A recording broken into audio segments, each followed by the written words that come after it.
Welcome to Daily Wisdom, Walking the Path with the Buddha, a podcast shared by David Roylance. This podcast is dedicated to guiding you to completely eliminate the discontent mind and the suffering it causes by attaining enlightenment. Learn and practice the teachings of Gautama Buddha that will guide you to fully attain a peaceful, calm, serene, and content mind with joy. To support this podcast, visit patreon.com/supportbuddha or visit buddhadailywisdom.com, where you will discover a full range of courses, retreats, and online learning resources to assist you on the path to enlightenment. Now, here's our teacher to share more.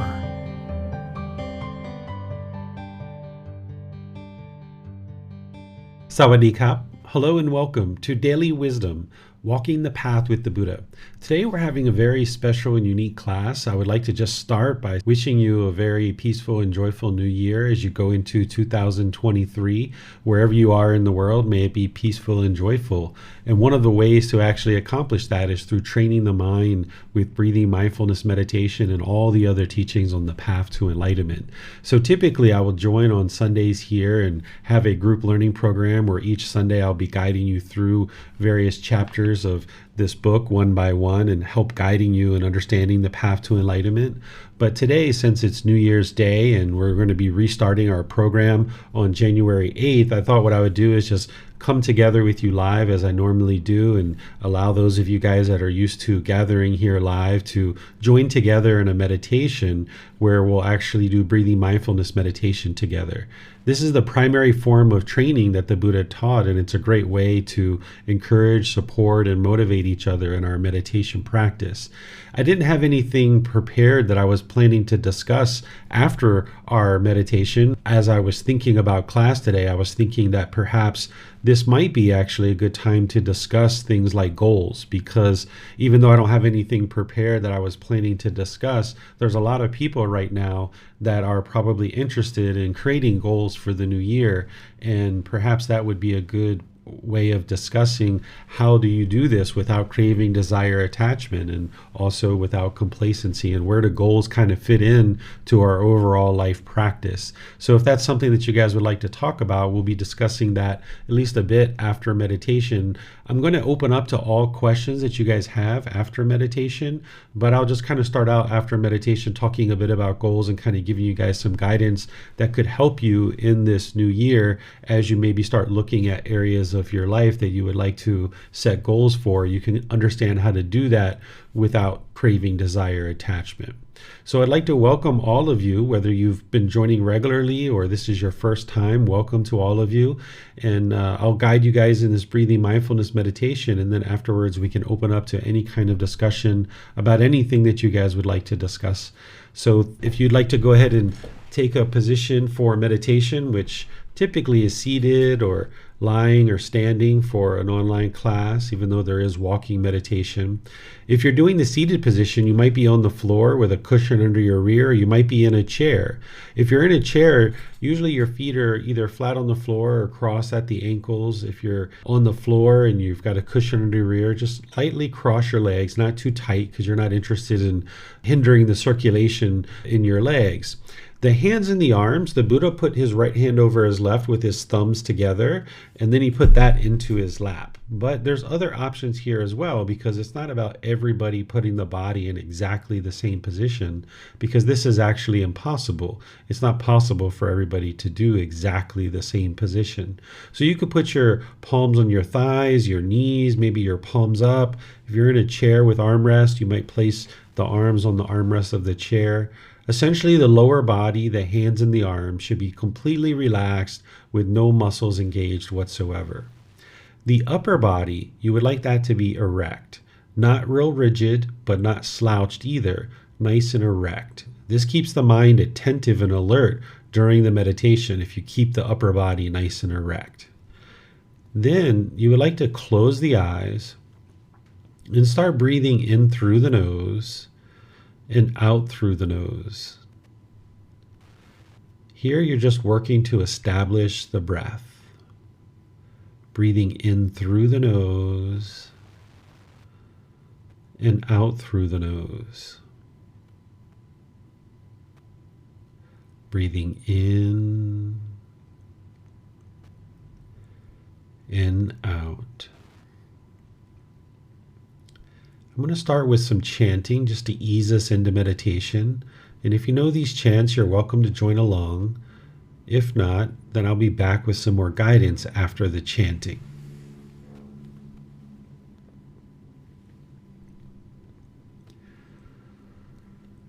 Arahang Samma Sambuddho Bhagava Bhutang Bhagavanhang Abhivateyami Savakato Bhagavata Tammo Dhammang Namasami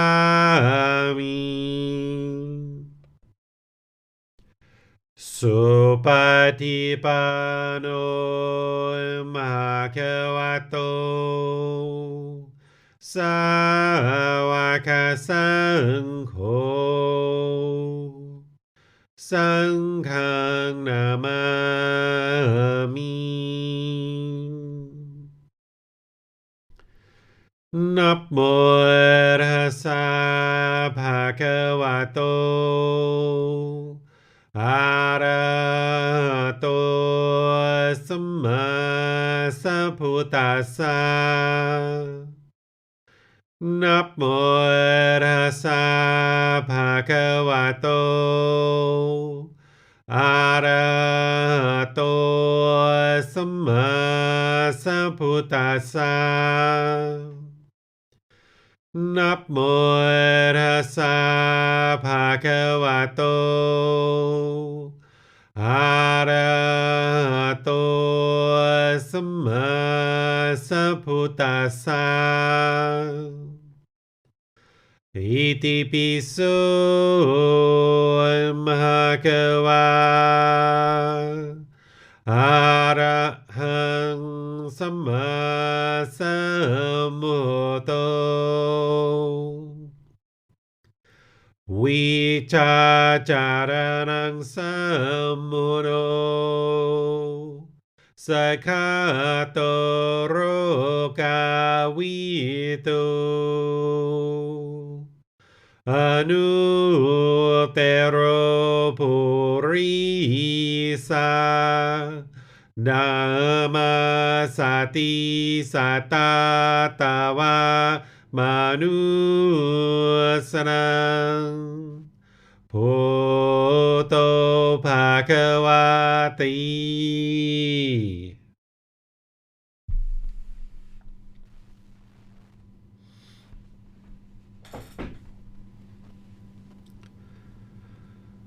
Okay, you should just be breathing in through the nose and out through the nose. You'd like to establish a nice, steady, consistent, natural breath. Breathing in gradually through the nose, experiencing the full breath. And then an exhale, experiencing the full exhale.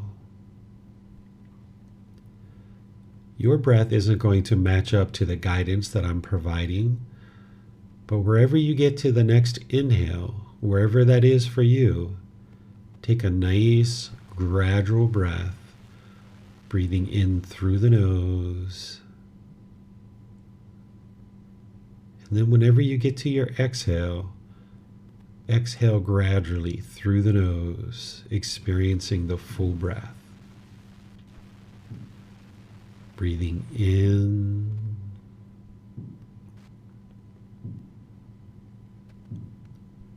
and out.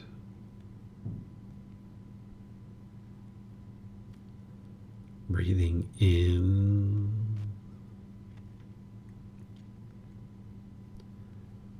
and out. Once the breath is well established, start fixating the mind on the sound of the breath, or the sensation of air moving into the nose over the skin. The breath is the present moment. Fixate the mind on the breath, the present moment. Breathing in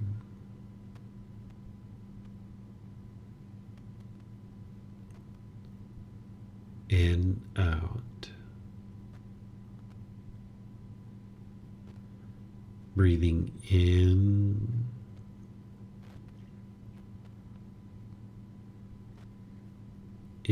out.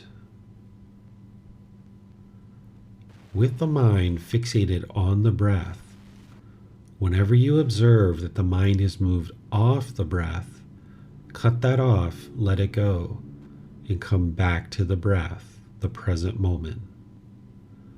No need to judge the thought, analyze it, observe it, label it, or try to figure out where it's even coming from. Whenever you observe that the mind is off the breath, cut that off, let it go, and come back to the breath, the present moment. Breathing in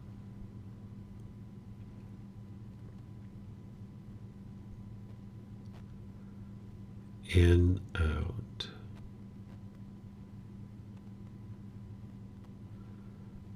Breathing in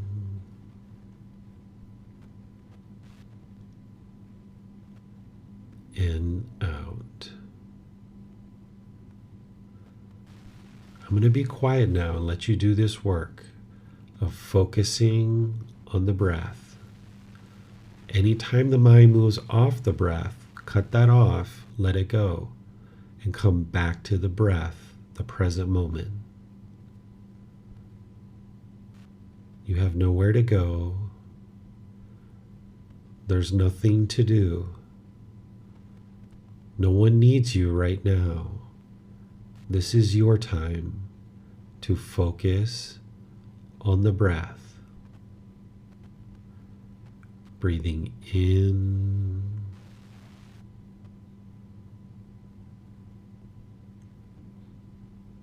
and out.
สัมมาสัมพุทโธมหะกวา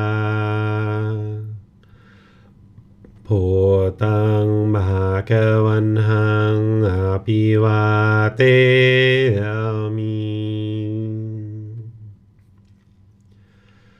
สวากขาโตมหะกวตาธัมโม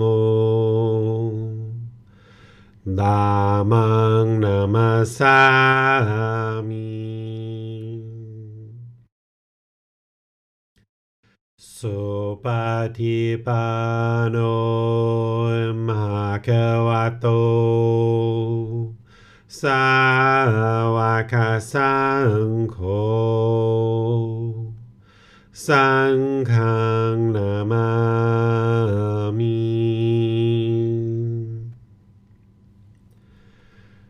นะโมตัสสะภะคะวะโต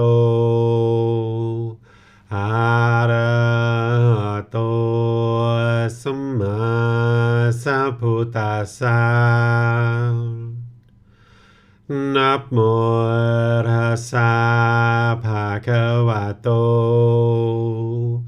อะระหะโตสัมมาสัมพุทธัสสะนะโมตัสสะภะคะวะโตอะระหะโตสัมมาสัมพุทธัสสะอิติปิโสภะคะวะอะระหังสัมมาสัมพุทโธวิชาจารณังสัมมุโนสัคขะโตโรกาวิโตอนุเตโรปุริสาธัมมาสติสัตตาตาวามนุสนังพุทโธภควาติ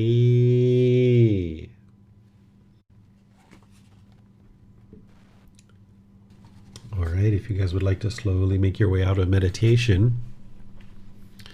welcome to everyone who has joined us since I opened and said hello. Welcome to all of you guys. Haven't seen some of you guys for a little while. Welcome back, Tony. See you there. Nice to see you. All right, so this is our New Year meditation. What a great way to enter into a new year of actually doing meditation. This is what the Buddha really prioritized in terms of all the meditations that he taught. Breathing mindfulness meditation was the top priority.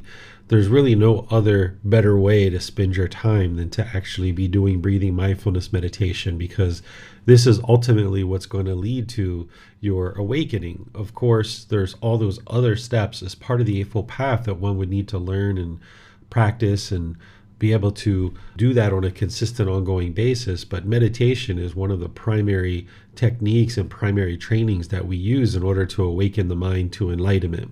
So I thought what I would discuss with you guys and share with you, and of course I'm going to open up to any questions that you guys have about anything that you'd like to discuss, but at least just kind of start off our discussion with talking about goals, because this is a time of year where a lot of people will create goals.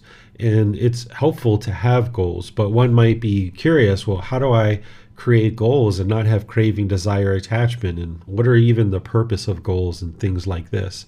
So we can talk about goals around meditation, around the path to enlightenment, about finances, about your work, about your family life, and all these other things like this.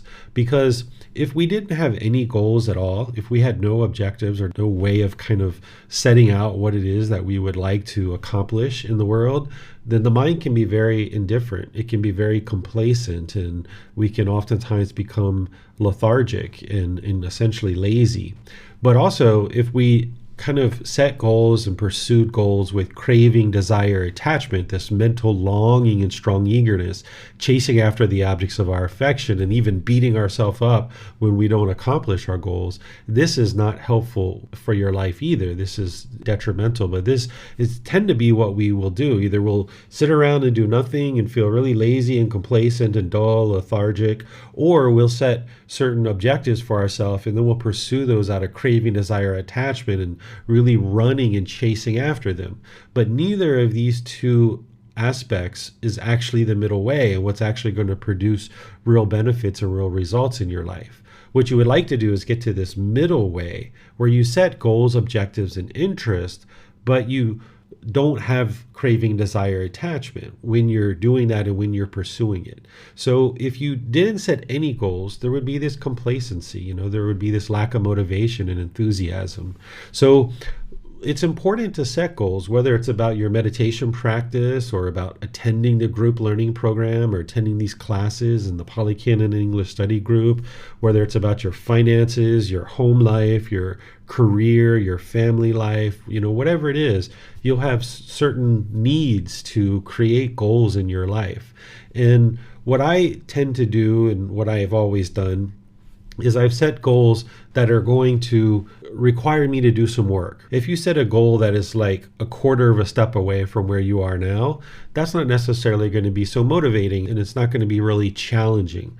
I tend to like to create challenging goals that are not necessarily a stretch, but are moving in the right direction.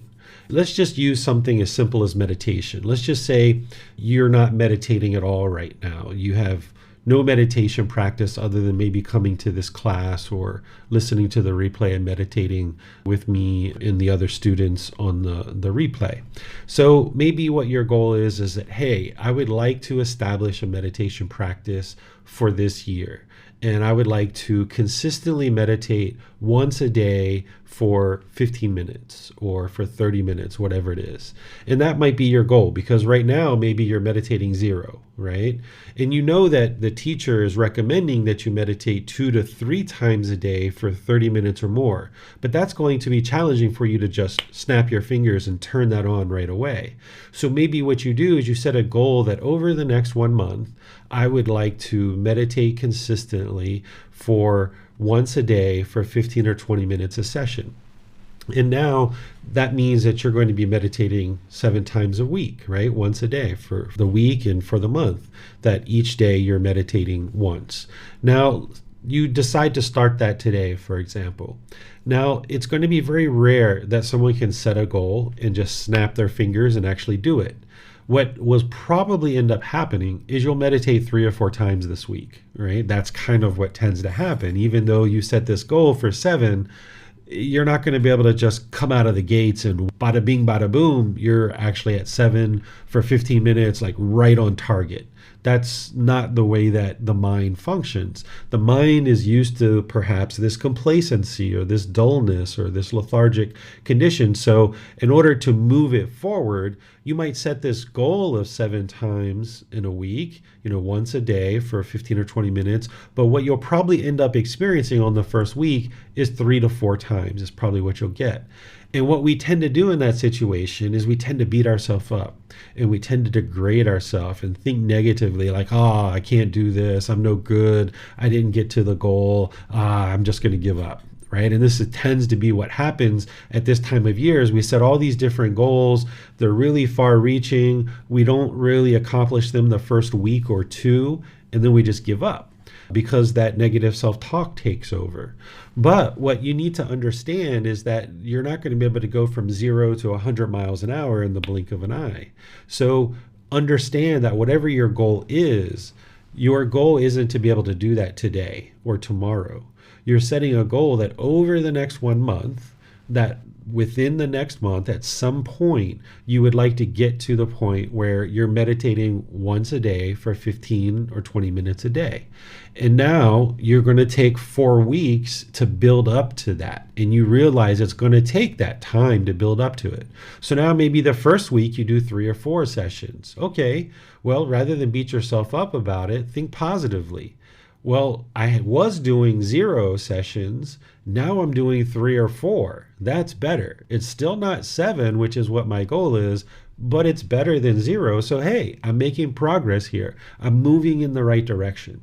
So now the second week, okay, you bring that up to 4 or 5 sessions, right? Maybe even 6. All right, that's the second week. All right, great. It's still not 7, but you know you're not going to come out of the gate, snap the fingers, and do 7 a week. You know that's going to take time to build up. So, hey, 5 to 6 is better than 0, right? Well, now say the third week rolls around and you only do 2 or 3. Okay, well, you didn't do as good as you did the previous 2 weeks. There were some things that came up. There was some impermanence that happened. You weren't as able to stay as consistent. Well, still, 2 or 3 is better than 0, right? So now the fourth week, all right, build it back up to 5 or 6. And maybe even after the fourth week, you still haven't hit your 7 per week goal, right? Maybe on that fourth week, you're still only at 5 or 6. Rather than give up and be negative and degrading, cut off all that negativity and be like, no, I'm not going to allow the mind to go there. I'm a work in progress. Maybe I set this goal for 7 per week, once a day. I'm just not there yet. I haven't been able to pull it together. So I'm going to keep working on it. So maybe the 5th week, the 6th week, the 7th week. Okay, now finally you've gotten to 7 sessions a week, right? And now maybe you go buy yourself a chocolate bar, and this is a chocolate bar that you would have eaten anyway regardless, right? But you just do that as a little celebration to reward yourself. Or maybe there's something else that you would like, maybe a bag of potato chips or going to a movie or something like this. You give some kind of little reward to the mind, like, hey, you did a good job here, you made it to 7 per week. And now do that over the next couple of months, and you observe, yes, I've gotten to my goal once a day for 15 or 20 minutes a day. Now it's time to set a new goal. Maybe you're 2 months out or 3 months out into the year. Now it's time to set a new goal. I would like to get to twice a day for 15 or 20 minutes, right? Or maybe you would like to take that once a day, 15 minutes to 30 minutes. You maybe like to take it once a day to 30 minutes, whatever it is, you increase that, right? And now you go through the same process of you build up slowly, gradually, and surely. And now you're maybe at the 3rd, 4th, or 5th month of the year. And now you take the next step, whatever that is, taking that 2 sessions for 15 minutes a session and saying, okay, now I'm going to go to 30 minutes, right? And you gradually increment this. And each time you get to your goal, then give yourself a little bit of a reward, whether that's going to the movies or a chocolate bar, a bag of potato chips, even though these are things that you would easily do on your own regardless. It's just a nice little way to kind of acknowledge that you've made some progress here. And anytime you see any kind of negativity coming into the mind, where the mind wants to be negative and dissuade you from what it is that you've been working towards, just cut that off and let it go and be like, no, I'm not going to allow the mind to go there. I'm not going to allow the mind to do that today. Even if you fall short of the goal, it's okay. Because if you have an expectation, if you want it, if you're craving it, if you're longing and yearning for it, then when you don't get to the goal at the end of the 4 weeks, the mind's going to be discontent. It's going to be sad or frustrated or irritated or something else like this. But if you have a true goal that is devoid of any expectations or wants or craving, this longing and yearning, if you have a true goal that's, hey, I'm working toward this goal, this is going to motivate me, it's going to encourage me, I'm going to work towards this, but I fully understand that because of impermanence, I may not get to that. And I'm not going to use that as a way to be lazy and be like, yeah, I can't get to my goal anyway, right? I'm not going to use it to be lazy and kind of complacent, but I'm going to not also crave this goal and expect it and want it and absolutely have to be there within a month, or else I'm going to be discontent. Instead, just know that you're working towards this goal of something like meditation, and you just gradually work towards it, all the while knowing that it's possible that you may not get to that goal in the designated time that you've set. And that's okay. Always look at the progress, because what the mind tends to look at is it looks at the shortcomings. And when you fall short, even though you're used to do 0 sessions and now you're doing 3 or 4, the mind says, well, you didn't get to 7, right? The mind wants to look at that shortcomings. Instead, look at the positive. Well, hey, I'm doing 3 or 4. That's better than 0. So always look at the positive side and then be encouraging and motivating and uplifting to get to that actual goal that you've set. And that's how you ensure that the mind doesn't go into this negativity, is that you don't have craving, desire, attachment. You don't have these wants, these expectations, this longing, yearning, beating yourself up when you fall short potentially. Instead of looking at it as falling short, which would be the glass is half empty, instead look at it as the glass is half full. Like, well, hey, at least I got to the 3 or 4, right? That's actually better. Let me keep on going with this and let me see how far I can go with this. So that's what you would like to do, is motivate the mind through that positive reinforcement, that encouragement, rather than thinking about all the negativity and all the negative things. There's this thing that I'm sure you guys have heard, that if you kind of set the goal and you shoot for the moon, if you miss, at least you'll be among the stars, right? This is really helpful to think about, like, hey, shoot for the moon. And if you miss, at least you'll be among the stars. When I was in business, I used to set goals that I actually knew that it was impossible for me to achieve. And it would just be really far-fetched if I would actually get this. I don't recommend this to people when they're first starting to set goals and stuff. But I got to the point where I was so accepting of missing goals that I would sometimes set goals that are really far-reaching. And if I got it, it was like, oh my goodness, this was an amazing accomplishment. But if I fell short, it's like, wow, if I even get 80% of this goal, that would actually be amazing if I got to 80% of this goal. So that's what I ultimately started doing when I was in business and stuff like that, that it would motivate me and encourage me to get to the actual goal. And there was occasions when we would actually get to that goal. But even if I got 80% of that, they would be wildly successful. So this is the concept of shoot for the moon. And if you miss, you'll still be among the stars. But I don't recommend that when you're first starting out. Having these goals that are tangible and specific, but yet obtainable. So you get in the process of experiencing setting goals, working towards them, attaining them, feeling some success, and then moving to the next part of your goal, setting that goal and now attaining it and feeling some success. And when you start feeling this success at setting goals, rather than setting goals that are 20 steps ahead of where you are now, maybe set goals that are 5 steps. And then when you get to that one, then set the next 5 steps and the next 5 steps. Sometimes what we do that sabotages our goal setting and our motivation is we set goals that are 20 steps ahead. Now you can do this, like I mentioned, like I used to do in the past, once you get used to setting goals and being comfortable with not attaining them, and setting goals, like I mentioned, that even if you got 80% of that, you would be successful and feel very pleased with that. But initially, when you get going setting goals and you're trying to get out of this complacency and this lack of motivation, it's better to set kind of smaller goals that are tangible, that are specific, that you can measure them and see that you're actually attaining them.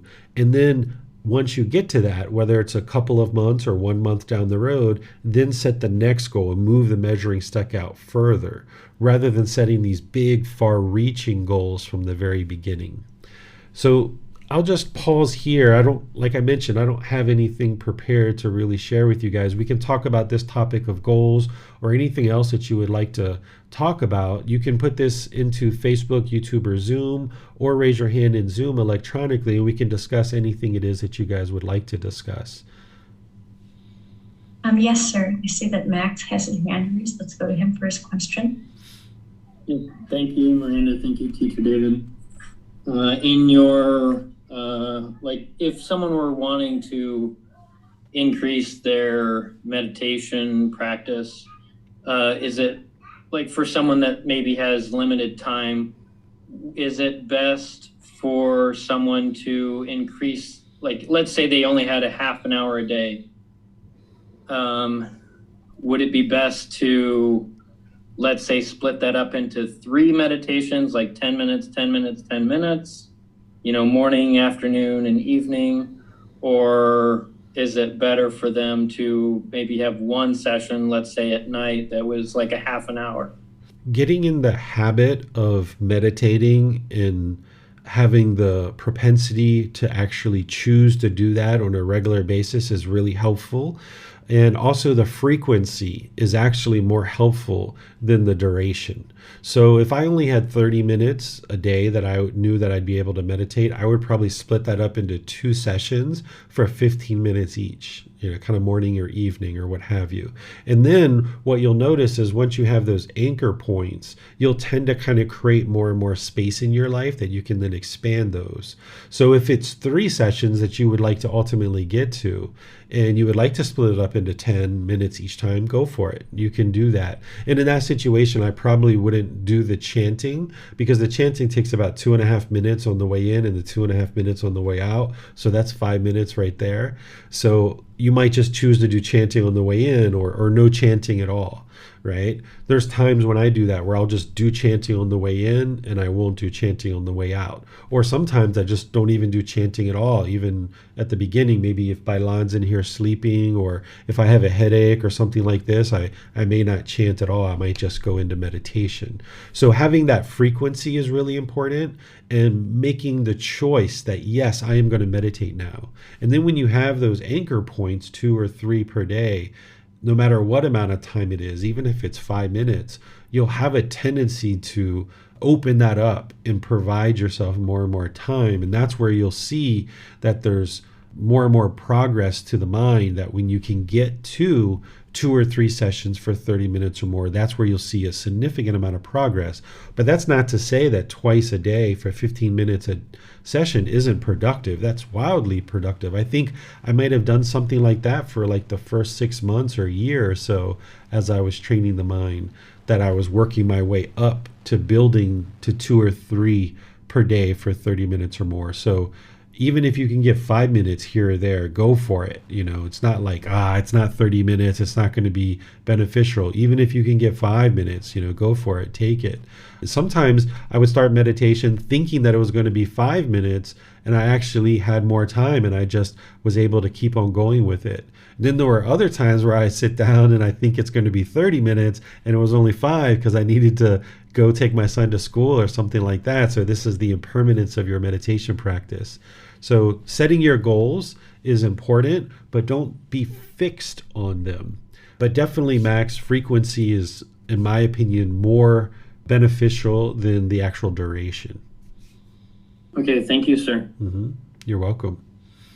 Yes, sir. And then on YouTube, Thomas asks, "Dear teacher, when I finish night shift, I used to be completely exhausted and have limited time for rest until the next shift. Do I need to be rested and fresh to meditate? Thank you, sir." Yeah, anytime you can meditate, go for it. You'll notice that when the mind is rested and it's more attentive, more alert, that it will get more benefit. But if you're kind of waiting for that before somebody meditates, sometimes you're kind of stuck because maybe you're working a lot. So even if you're tired or you're in between shifts, if you can set aside time to meditate, go for it. Take that time. It's kind of like if you're super hungry and there's food on the table, you'll take whatever food you can get. Or if you're a dry sponge, you'll soak up any amount of water that's on the table, right? So just go for whatever it is that you can go for, because as you train the mind more and more and you get rid of more and more craving, desire, attachment, you'll find that you're less tired. So if the mind is waiting to be less tired before it will meditate, this isn't actually helpful, because as you meditate and you awaken the mind more and more, there's less burden in the mind. There's less craving and desire and attachment. That's actually burdening the mind. So if you're noticing that you're tired and you would like to meditate, go for it. There's no harm in that. And what you'll notice is as you're doing that more and more readily, you'll reduce the burden because you're reducing the craving, desire, attachment in the mind. And as you're reducing that burden, you'll notice that there'll be less tiredness in the mind.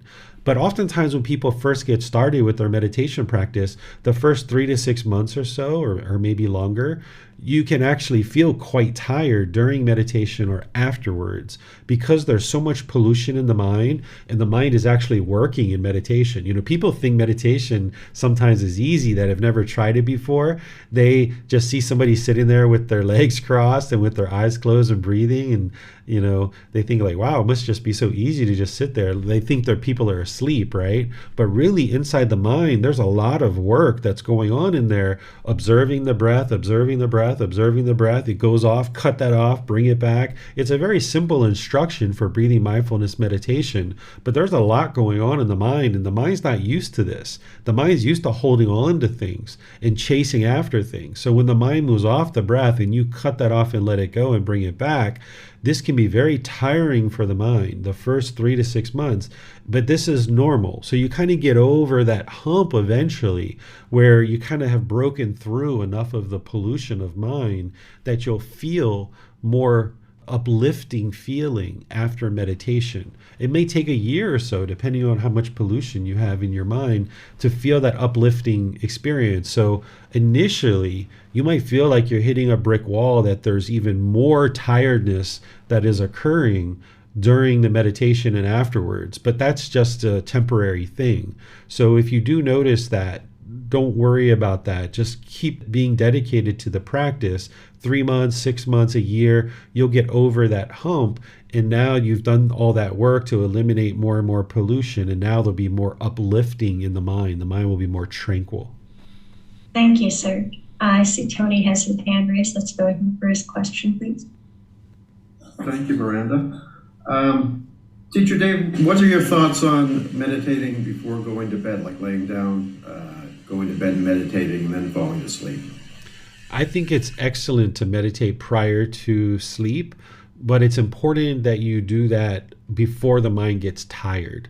So if you normally notice that you tend to go to sleep around 10 p.m., for example, and you're looking for like a 30-minute meditation session before sleep, you probably would like to start that around 9:15 or so, because once the mind's tired and then you choose to meditate, it can be a bit more challenging because the mind is interested to sleep, but now it's having to do this work. So I noticed this about myself, that at one point I was waiting until I got tired and sleepy, and then I would try to meditate. And it was only like a 3-minute, 5-minute meditation, and then I was out. So what I started doing, and to make sure I get a very good quality meditation, is moving that forward, where a good hour or 45 minutes before sleep, before I normally would go to sleep, I would start my meditation then. So I would get a good solid 30 minutes of meditation, and then I could go to sleep. If you get in the habit of meditating and then allowing the mind to go to sleep, I don't necessarily recommend this as part of your standard practice. If you have your standard practice where you're meditating 2 or 3 times a day, it should be your beginning meditation, you're going through meditation, and then you're ending meditation, and then you're doing something, whether it's go to sleep or go to work or go get something to eat or whatever it is.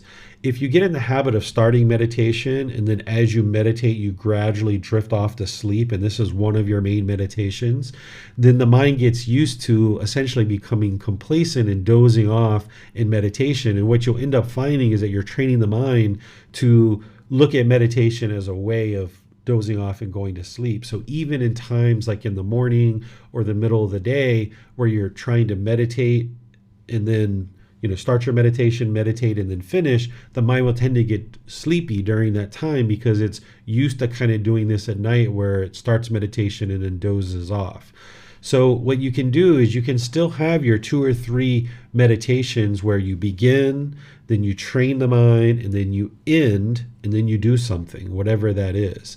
And then when you get used to that, if you would like to use meditation to help you get to sleep, that's fine. You can lay in bed and close the eyes and be breathing in through the nose and focusing on the breath. And then when something comes up, to cut that off and let it go. And then you'll notice you can fall asleep more and more readily, more and more easily. But just don't make that one of your primary meditations, where you still have your 2 or 3 per day. And then now, because of the work you're doing in those 2 to 3 meditation sessions, now you can use that same technique to fall asleep more easily if you'd like to. It's just not a standard practice that you're choosing to do on a regular basis. Thank you, sir.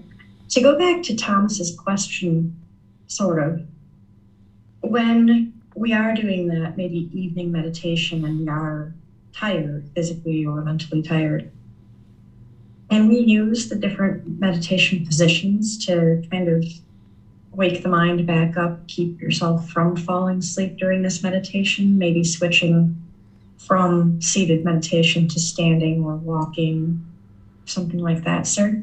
Absolutely. That would be ideal if that's what you would like to do, is that if you're noticing that you are dozing off in meditation and you're not interested in allowing the mind to do that as part of your standard practice, then that's where the standing position and or the walking position comes into play. That you would like to extend your meditation and you would like to be sure you get some dedicated meditation. You use that standing or walking position to kind of uplift the mind and get it to be more attentive and alert during the meditation. And that's what the concern is that if you use meditation to fall asleep, and that's your standard meditation, that it will kind of get used to dozing off as part of your meditation. So you can use the standing or walking to uplift the mind, make it more attentive and alert. Make sure you get your 2 or 3 sessions. You're doing that regularly over the course of your days and weeks.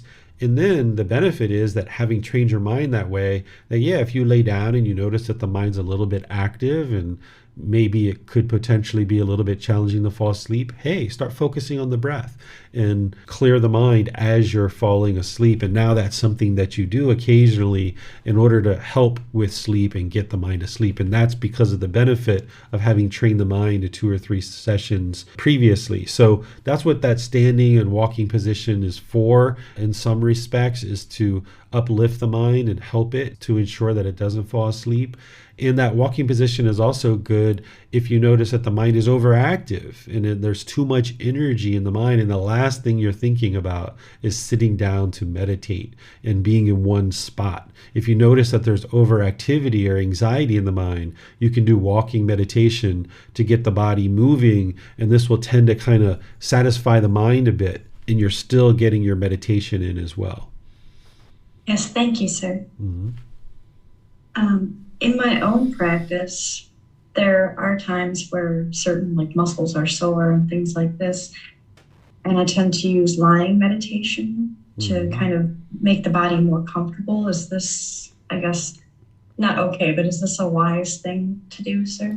Yes, this is ideal. This is one of the ways that I use lying meditation, is if I notice there's back pain or neck pain, or if there's any kind of pain in the body, I would lay down flat, because when you're laying down flat on your back, face up, all the muscles are completely unengaged. There's no activity of the muscles whatsoever. You can just lay there and completely relax the body entirely. This is where that one really comes into play. And it might not be your go-to position, particularly if you notice that you tend to fall asleep in that position. You may not use that as your go-to position that you use primarily, but it's there for you. If you're noticing back pain or shoulder pain or neck pain or any kind of pain like that, you might choose to use lying position as a way to completely relax all the muscles in the body and then still be able to get your meditation in. And this is where you can see the truth in this yourself, that the more you interchange these different positions in these different situations, you'll be able to see what's working for you in any one given time. So that for me, seated position is my go-to position. I would say at this point, I probably use that 99% of the time, but that wasn't always the case. There were times where maybe that was 60 or 70 or 80% of what I was doing, and I was experiencing more pain in the body, so I was doing more lying meditation. Or there might have been other times where I was noticing more activity, more overactivity in the mind, so I was doing a lot more walking meditation. There was a few weeks where, that's what I was doing primarily, is a lot of walking meditation. But now at this point, I tend to use the seated position the most. But even now, there's occasions where when I'm teaching at the temple, particularly these classes that are 5 days long, and I'm getting ready to go into a teaching period where I'm going to be teaching for essentially 14 days straight. and sitting so much, there can be a little bit of back pain. And sometimes when I'm guiding the students, I will just at the temple lay down and do lying position. So I still use it for that if I ever notice any pain coming up in the body. And this way the body can be completely relaxed, because if you feel pain, and that's all that the mind is receiving, it's very challenging to train it to cut off thoughts and let go when all it's experiencing is this pain. So by using these positions in the various ways that you know what you're trying to go for. If you have mindfulness or awareness of mind, you see the mind is sleepy, you see the mind is overactive, you see the body is painful, whatever it is, then you just use whatever technique that you need in order to create what it is that you're looking to create. So if you see that the body is painful, okay, lying position. You see that the mind is overactive, okay, walking position. You see that the mind is sleepy and trying to fall asleep, okay, standing or walking position. These are all the ways that I would encourage you to invoke these different positions as you need them, and then you're essentially cultivating whatever aspects of mind that the mind needs in any given situation. And then don't get tied to any one particular position. Where right now, if you know that your mind is unenlightened and you tend to do seated position all the time, and that's everything that you've been doing, instead, at this point, what I would suggest, if you've been doing that consistently over a long-term period of time and you don't really use lying, standing, or walking, kind of challenge the mind and put the mind in those positions where the body is now either lying, standing, or walking, and bring in this new ability that it's not just seated position that you have available to you, but get used to these other positions and invoking them and knowing when to invoke them and how to invoke them, and see how they actually benefit your practice. Well, thank you, sir. Mm-hmm. And then I know that Max said he has a question. Are you interested to ask that question now, Max? Yes, that would be great. I appreciate it. So yesterday, I guess I had a situation that I would like guidance on. So I purchased something used and couldn't check it to see if it worked at the time, and I took the guy's word for it and got home and realized that it was completely useless. And so, like, my mind has like a craving, desire, attachment for like people to be honest and people to not lie or people to be truthful. And so I guess I guess like anger was like arising in the mind, and I was having to try and cut that off. And I guess and maybe there's like a craving, to not lose the money that I spent on this or whatnot. So I guess, what's the practice on that? Yes. So the first thing I would do, Max, is always look internally and say, what did I do to contribute to this situation? And what can I do in the future to make wiser decisions to ensure that this doesn't happen? So the first thing that stands out to me is it sounds like you were going to check something out, but you didn't have the time to really thoroughly check it out at that time. So that's the first thing, is not having craving to just acquire this product. But if you're going to go buy a used product, be sure you have space in your life and space in your day, that you have time to thoroughly check this out before you purchase it. That's the first thing. That if you would have been able to do that, then you would have known before leaving that situation that this product either works or don't. And that's a decision that you can make, and that's fully within your capability to do. So be sure that if you're going to go do something or purchase something, particularly a major purchase with a significant price tag, you would like to be sure that this thing is working before you walk away. So be sure that you create space in your life before you go do something, rather than put the burden on the other person that they should be honest, which yes, everybody should be honest, but we know impermanence that not everybody is honest. So that's where we need to take responsibility for our own decisions and our own actions, and be sure that if we're entering into a situation where we're going to be purchasing something, let's take our time.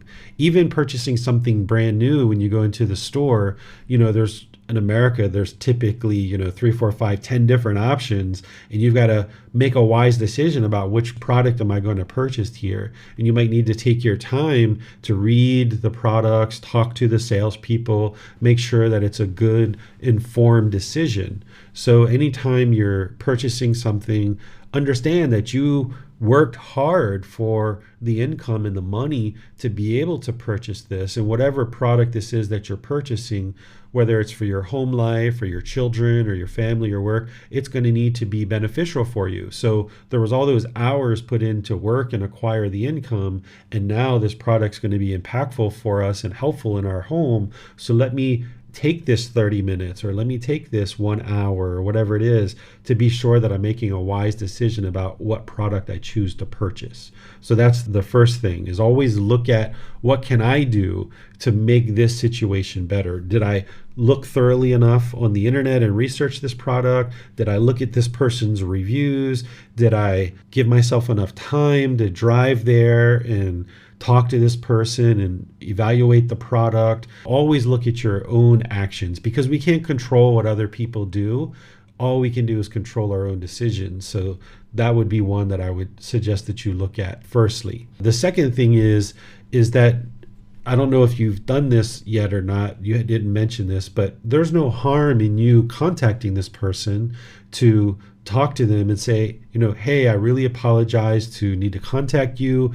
It looks like the product that I purchased isn't working. Is this something that, we can discuss and work out? How do you feel about that? Or whatever it is, however you would like to talk to them. If you use right speech, perhaps they didn't realize that it wasn't working. Maybe the last time that they checked it, it was actually working. So if we have the perception that this person lied to us, and then there's a craving that people don't lie, now if you cling to this perception that they lied to you, that's where the anger can arise in the mind. So they might have checked it out 3 days before and it was working, and they just haven't checked it since then, and maybe something happened to it in those 3 days and they were under the full impression that it's actually working. So I wouldn't cling to the perception that they've lied to you. I would instead go to them with an open mind, assuming that they haven't lied to you. This is oftentimes the way that our mind gets conditioned, is that we assume the negative, that we have this thought that this person has done something horrible and they're lying and they're this and they're that and they're that. Not that you've thought that way, but oftentimes that's where our mind goes, in the negativity. Instead, keep the mind uplifted and just consider that there's some misunderstanding somewhere, there's some impermanence somewhere. This person may have checked this and just didn't realize it. So now when you approach this person, whether it's by email or text or phone or what have you, that you're not doing it with the animosity that they've actually lied to you. Instead, you can let go of that perception, because you don't necessarily know that they lied. Maybe you do, maybe you don't, I don't know.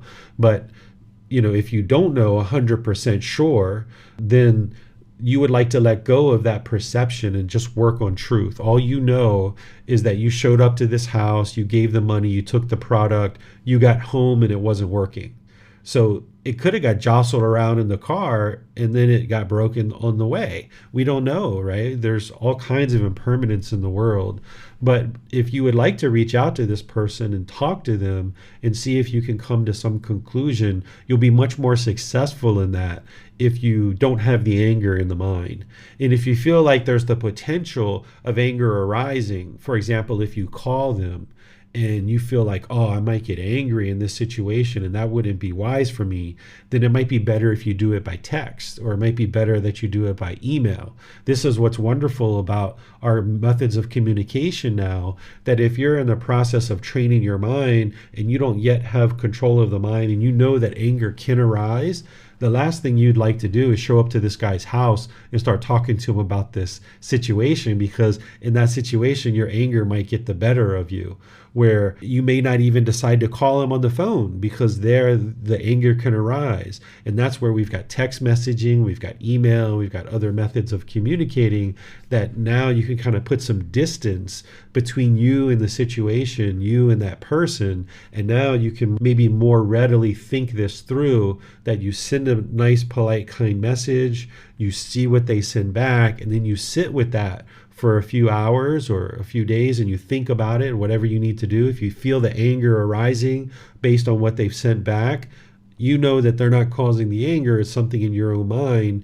So allow that anger to dissipate, and then as you're cutting that off and letting it go, whether it's a few hours or a few days, take whatever time you need, and now send a nice, worded message or email back if you need to, so that you're having this conversation without any anger arising or any frustration or irritation or anything like that. So you can use the different methods of communication that we have to create some distance, and be sure that you have that time to control the mind. Because if we have a phone call or we show up at a person's house, whatever they say, if the anger arises and you can't control the mind, you might say or do something that you regret. Whereas if you have the text messaging or emails in place, even if the message comes and you get angry or you get frustrated, you can go walk that off, or you can go do something else until the anger dissipates. You don't have to reply right away. And this is one of the beauties of using these different modes of communication. Thank you, sir. After I bought it or whatever, I'm sorry, my kids are going to be yelling at me. It's okay. I don't have the expectation that they'll be quiet. So I'll have to help them. I'll have to maybe respond privately or something. Okay. If you're okay, Max, talking with them in the background, we're okay with it. It's not bothering any of us. But if you need to attend to them, obviously, I think that's what it is. He needs to attend to them. That's Tony has his hand raised. Let's go to him for his question. Okay. Thank you, Miranda. Teacher David, I've been noticing that I get really discontent when things change on me. Like I sort of plan something out, I'm planning the day and this and this and this and this, and then something comes along and throws a wrench into my plans, and it seems to send me off in a world of discontentedness. Well, when I've noticed that been happening, I'm having great days and something changes, and then the things really throw me off. So I'm just wondering, what can I do to try to stop this situation of something changing and I it turns my day upside down. Okay, perfect. So Tony, you already know that that's the whole problem with the unenlightened mind, is it craves permanence. Another way to say that is it doesn't like impermanence. So it doesn't like this change. So what's probably happening is you're waking up in the morning and you've got 5 things or 10 things, and you're like, I want to get all these things done. I expect to get all these things done. This is my to-do list. And I'm not going to feel accomplished unless I get these things done. This is my day. This is what I want to get done.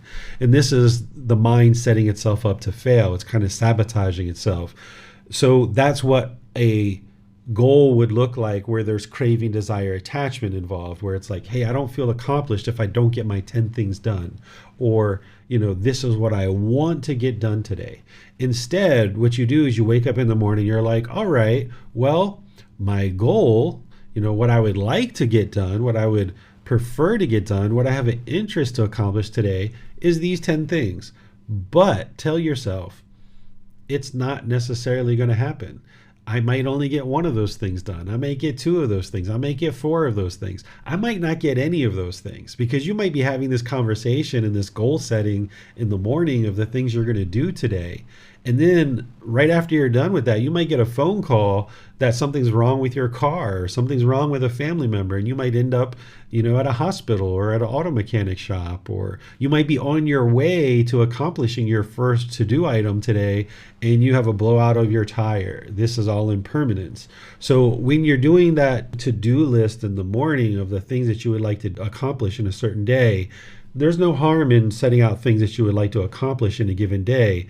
But just tell yourself before you walk away from that moment that I may or may not get these things done. This is my objective. This is my goal.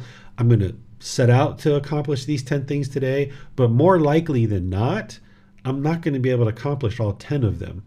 If we set these 10 things for ourselves and we absolutely have to accomplish these, this is where we get in the car, we run from place to place to place, the bank, the pharmacy, the this, the that, the doctor, and we just zoom, zoom, zoom, zoom, zoom, zoom, zoom, zoom, zoom, zoom. And then we get to the end of that, we're like, I feel great. I got everything accomplished.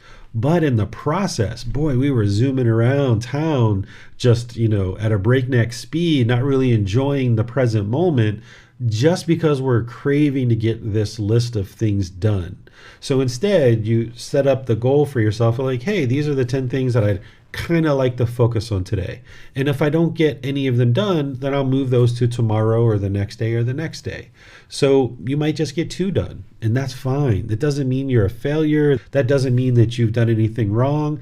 It just means that you're in the present moment, you're handling that first one, and you handled it really well. And while you were handling that first one, hey, you bumped into somebody, you met a new friend, you decided instead of doing those other 8 things, I'm going to go over here and have a conversation with this person and meet a new person. This is like living in the present moment. That what we tend to do is in the morning, you have this to-do list of everything you would like to accomplish today, as if you're going to know the future for the rest of your day.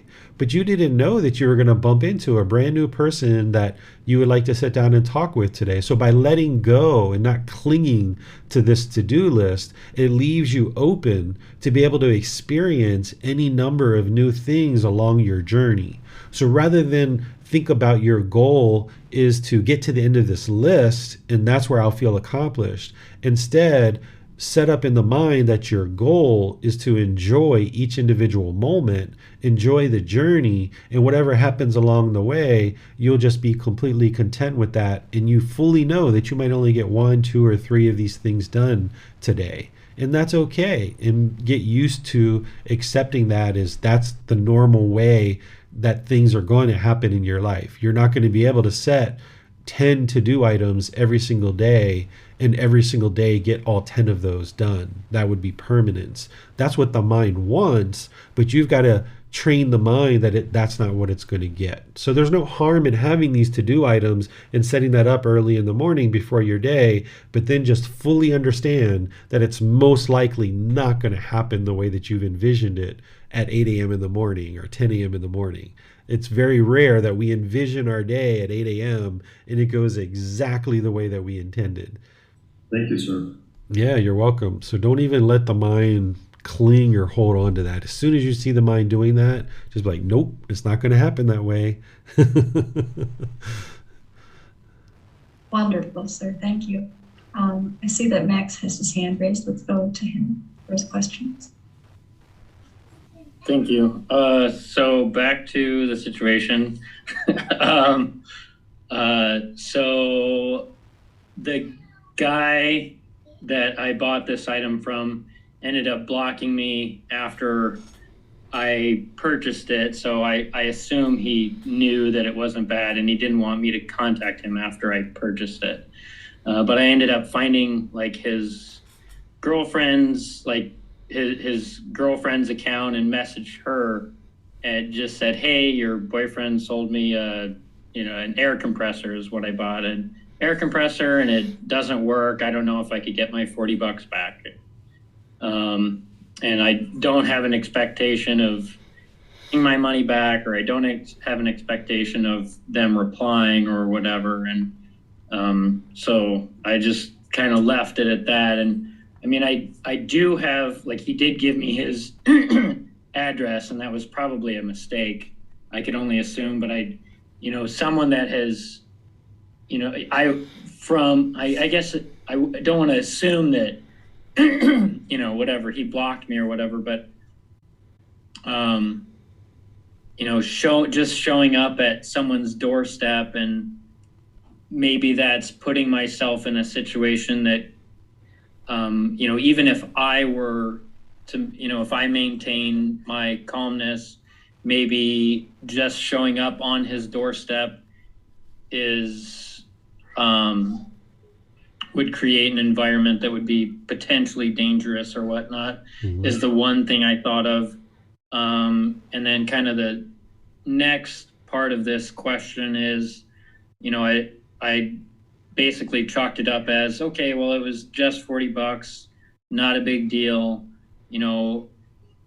My thought was, oh, maybe he needs it more than me, or type of idea. I don't know if that's a wrong view, or not really a donation, but maybe like even a gift is probably the bad word or whatever. Just telling myself that he needs it more than me or something, and just kind of shrugging my shoulders and walking away.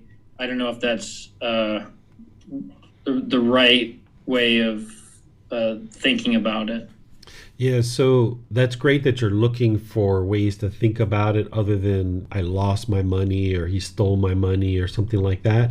But he needs it more than me. This is the ego, right? This is the conceit, right? What you might decide to do is be like, you know what? This was a $40 lesson to learn that when I go to purchase something, I need to take my time. I need to investigate this. I need to evaluate products that I'm purchasing. That this is an investment in your training, and it was a lesson learned, and you essentially paid for this lesson. Thank you, teacher, whatever his name is. Little T. I call these people little T's, not the big T that you're learning with a teacher that you perhaps respect and that you have this gratitude towards, who's willing to spend a lot of time, effort, energy, and resources to help you. That might be the big T's in your life. Your dad, I know your relationship with your dad, he's probably a big T in your life. He's one of the original teachers in your life, right? Where this person, maybe he's a little T, right? Where you paid him $40. Okay, you learned this lesson. Hey, he got me. All right, well, I've learned my lesson and I'll move on. Rather than he needs it more than me, this is the ego. Instead, focus it on, okay, this was a lesson for me to learn, and I needed to pay $40 in order to learn that. Luckily, it wasn't $400. And this was a very valuable lesson for me, because now, all the way into the future, you aren't going to make this same mistake again. I have a feeling that you're going to be sure that anytime you buy something used, that you're going to make sure that you evaluate it really thoroughly. And then that still doesn't mean that you can't follow up with him. I agree with you that showing up to somebody's doorstep who, now that we know that he's blocked you, yeah, this looks pretty much like he knew what was going on. Just showing up to his doorstep like, hey, where's my money? Why'd you do this? Kind of thing. This could be problematic. So I agree with you on there that that's probably not wise, even though you have his address. So I would chalk it up to a lesson learned. Doesn't mean you can't still try to pursue this, but ultimately if you get to the end of this and you're not getting your $40 back, then I would chalk it up to a lesson learned, and you paid this guy to teach you this lesson, essentially. Thank you, sir. I appreciate your comments. You're welcome. Yes, sir. On YouTube, Thomas asks, Dear teacher, how can I be sure that after the course or training, which is starting the beginning of this month, can be everything works in my life?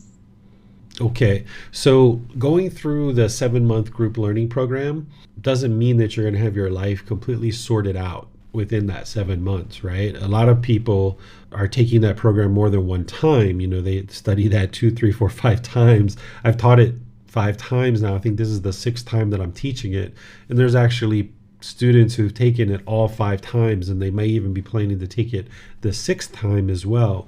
So you shouldn't have the expectation that you're going to have everything sorted out in 7 months. That's not how this works. Instead, you should think about it as, okay, I'm going through this learning experience. I'm setting the goal to attend maybe 80 or 90% of these classes, and the ones that I miss, I'm going to watch on the replay.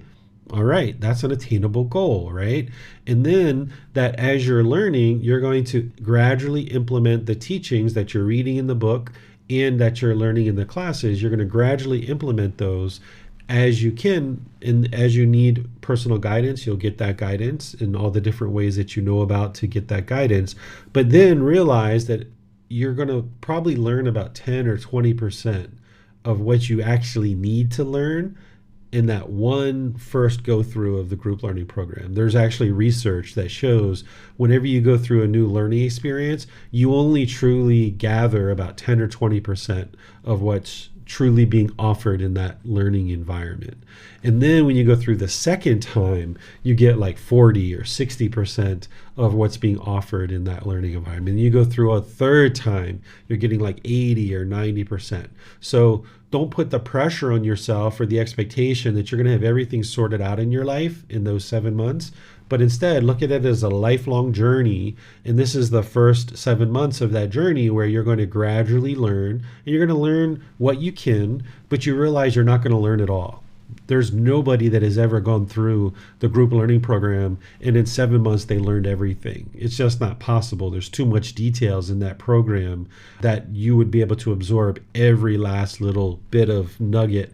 And then you'll see that if you repeat that program more than one time, different students will have different questions at different times. So we'll be talking about different things. Even though it's the same chapter, it's the same topic, there'll be different questions and different ways of explaining it each time you go through that program. So just dedicate yourself to this rest of your life. You're going to continue to work on this inner improvement, working on training the mind and learning these teachings, and you're going to enjoy the journey as you go through this, without the pressure of you've got to make significant changes today. Instead, just gradually build up to it. As you are learning, and I start out on Sunday, this Sunday coming up, a week from today, you'll see how I'm going to set up the framework of the course and explain everything to you about the program and so forth and so on. And then the following Sunday after that, so 2 weeks from now, is where I'm actually going to start delivering teachings and sharing teachings about the Buddhist teachings. The first class is going to be kind of setting up the framework and the structure, giving you some content to get started, but the real beginning is going to be the 2 weeks from now. But it's important to attend that first class because that's where you're going to get kind of the best practices of how to be successful in this type of program. But just know and set the goal in your mind that, yeah, I'm not going to be able to learn everything David has to share, but I'm going to learn whatever I can learn, gradually absorb that, and then realize that I'm going to need to repeat this in more than one time if I'm going to truly absorb it and apply it to my life, and just look at it as a lifelong journey. Wonderful. Thank you, sir. It does not appear that there are any other questions at this time. Okay. Well, I definitely suggest that all of you, whether you're listening to this live or you're listening on the replay, is that you consider setting goals for yourself for the new year. I don't call them New Year's resolutions or anything like that. I think there's this tendency to kind of set goals, and then within a month or two, they kind of fade away. Instead, look at this as a lifelong journey that you're going to continually be needing to set goals all throughout your life, not just at New Year's. New Year's is great. That's a great time to kind of focus the mind and be able to really focus in on the areas of your life that you'd like to improve. But you're probably going to need to set goals in February. You're probably going to need to set goals in March and April. You might need to set goals in September and October. You're going to need to revise your goals because you're going to be hitting some of those goals. You're going to be accomplishing some of those goals, and you're not interested in waiting a whole nother year just to set goals. But New Year's tends to be a time where people look at their life and say, well, what can I do to make this better and improve it? And you can set 2, 3, 4 goals for yourself. You don't have to set 20 goals, right? That can be too many. Just, maybe 2, 3, 4 goals. Maybe your goal is you're going to build your meditation practice. Maybe your goal is I'm going to attend the group learning program. Or maybe your goal is I'm going to attend the Polycanon and English study group. I would like to be a moderator and help out moderating, or any number of things. Maybe you'd like to look at your financial area. Maybe you'd like to look at your relationships with your life partners or your parents or your siblings or your children. Maybe you have some goals to improve my relationship with my child, right? Rather than like, okay, I will spend, 3 days a week with my child, rather than making it really constraining like that, maybe your goal is, hey, I would like to improve relationships with my child and with my life partner. Hey, that allows you to now understand, well, how am I going to accomplish that? Well, I'm going to need to spend some time. Maybe I need to take them out to some restaurants occasionally. Maybe I need to bring them a gift occasionally, something small, just a little flower, a little chocolate bar, something like that. Maybe practice some generosity with my family, my life partner, my children. Maybe I need to spend some time at home playing some board games or putting together some puzzles or watching TV together or just talking about things, right? Doing different things like this. Look at your work and your finances, look at your home life, but be sure you really prioritize this area of building up your wisdom about the path to enlightenment, your meditation, attending the classes in the group learning program and or the Polycanon and English study group. This should be your number one priority, because if your mind is functioning well, then your finances, your home life, your relationships, all of these other things will tend to go better and better.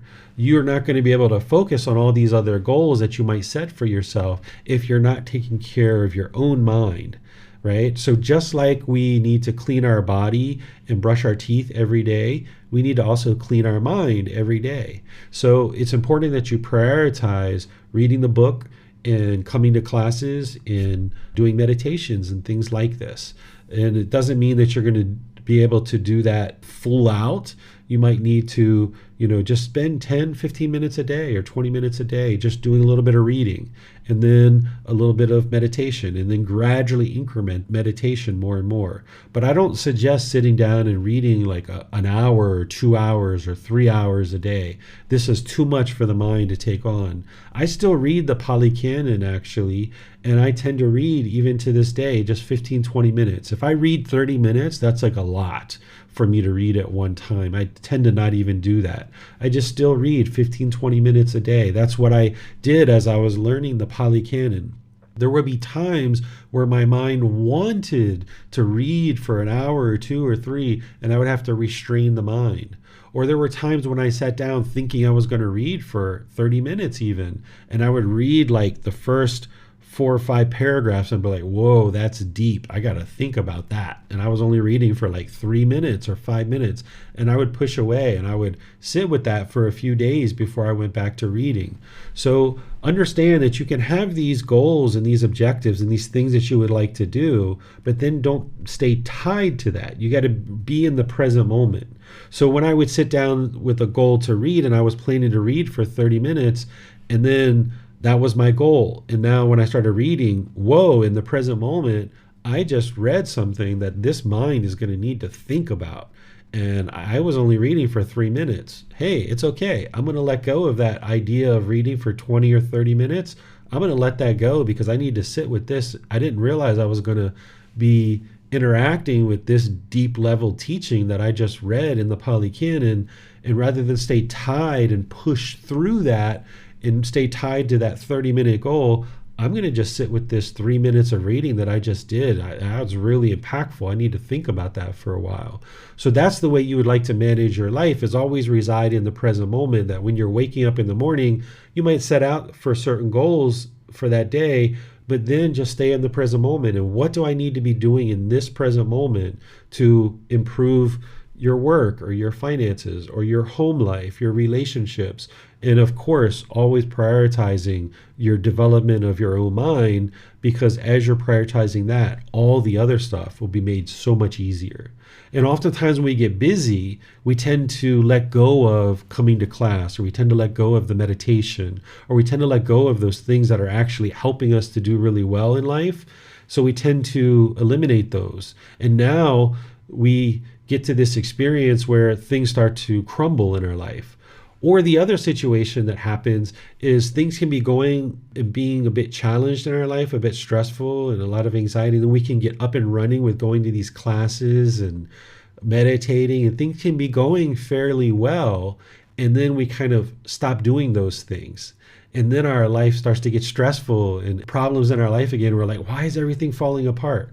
Oh, you stopped meditating. You stopped going to classes. You stopped doing the things that were actually working. It's kind of like if you had an injury and you were injured and now you're taking a medication, and now you're taking that medication for a while and you're like, whoa, I feel great. I don't need to take this medication anymore. So then you stop taking the medication and then you start feeling all this pain again. Well, why did that happen? Well, because the mind got complacent when it was feeling so great, and then it stopped doing the things that was actually helping it to feel good and recover from whatever it was experiencing. So if you've had a lot of stress and anxiety and problems in your life, and you start practicing these teachings and you're coming to classes and you're meditating and things are going really well, the tendency is the mind can become complacent in that and then back away from that. And now things start crumbling again. So in order to get to enlightenment and break through and move to this higher consciousness, as you're coming up out of that darkness and the stress and anxiety starts to dissipate and you're meditating and you're coming to classes and you're reading and stuff like that, in order to keep that progress going and really get to that higher consciousness, you need to stay dedicated and diligent and determined to continue to go forward. So your enlightenment and your progress in life isn't going to be determined if you miss meditation today or if you fall short of that goal today. It's like, okay, well, I didn't meditate today. What do I do next? Do I just completely stop meditating for the next week or 2 or 3 or 4? Or now that I missed meditation today, let me do 2 or 3 tomorrow and make sure I definitely get my meditation in. So stay dedicated to the goal for a consistent long-term period is what's going to determine your progress in life. If you meditate 2 or 3 times a day for the next month, okay, that's great. But you need to do that for a few years so that you can actually get to enlightenment. Your enlightenment is not going to be determined based on what you do in just 1 month or 2 months or even 3 months or 7 months, like the 7-month program. It's going to be determined that over the course of 2, 3, 4, 5 years, can you stay dedicated enough to gradually reading, gradually coming to classes, gradually building up your meditation practice, gradually seeking guidance and getting help. That's what you would like to work towards as you're progressing in life, is gradually increasing the dials on this dashboard of life, gradually increasing them little by little by little, and incrementing to getting to the point where you're now doing more and more. And you're able to do that without craving, desire, attachment, but from the middle way where you're setting goals, you're working towards those. And if you fall short, you understand that's okay. You'll just keep moving forward and get to your goal in whatever time you need to get to it. Whether that's getting to enlightenment, maybe in your mind, you think like, okay, in 8 months, I should be to enlightenment. No, that's not the way it works. Or, in 1 year, I should be to enlightenment. No, that's not the way it works. It's gradual training, gradual progress, and you'll experience that gradual improvement as you go. So setting goals but not being tied or fixed to them is what's going to help propel you as you continue to stay dedicated and determined over a long-term consistent period of time. So this Wednesday, we're going to be doing meditation together like we do on our normal Wednesday. And then on Sunday, we're going to be restarting the group learning program from the very beginning. I'm going to be sharing with you guys all the different aspects of the program and how to actually get started and how to get the most benefit out of the entire program. And then, of course, on Saturdays, we're doing the Pali Canon and English study group. You guys are always welcome to join that. We're in volume 13, which is the very last book of the book series, and we're going to be restarting that on January 28th. So have a very lovely, wonderful, and amazing new year. Thank you all for everything you do to support the community. Thank you all for everything you do to build up your own practice and developing your life practice. I'll see you in one of these future classes. Have a very lovely and wonderful rest of your day. Sawadee khap. Thank you for listening to this podcast. To provide support for this podcast, visit patreon.com/support Buddha. To access more teachings, visit buddhadailywisdom.com. There, you will discover a full range of courses, retreats, and online resources to assist you on the path to enlightenment. Remember to establish a daily, consistent meditation practice, along with learning and practicing these teachings. A well-developed meditation practice is the foundation in which to train the mind to attain enlightenment.